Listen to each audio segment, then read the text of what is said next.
Aujourd'hui, au début de 2015, nous allons avoir une nouvelle politique agricole commune qui se met en place à partir du mois de mai. Et nous connaissons les règles du jeu européennes depuis 18 mois.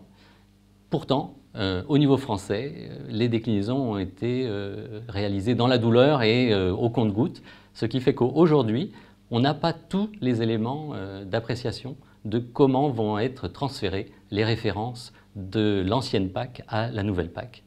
Alors ça joue sur un petit nombre de cas, mais c'est des cas qui peuvent être très importants pour ces gens-là, puisque le risque est qu'il n'y ait pas transfert de référence entre l'ancienne structure et la nouvelle structure.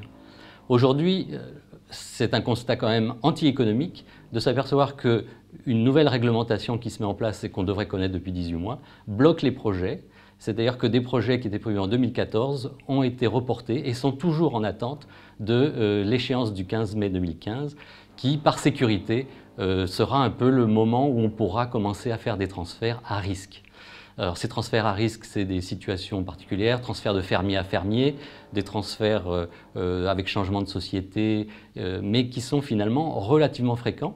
Et il y a aussi des situations où les gens n'ont pas conscience qu'il y a un risque sur leurs aides et qui risquent de le découvrir au moment de la déclaration 2015. Alors c'est un peu dommage que les politiques publiques soient plutôt un frein au dynamisme économique alors qu'elles pourraient avoir un effet dynamique.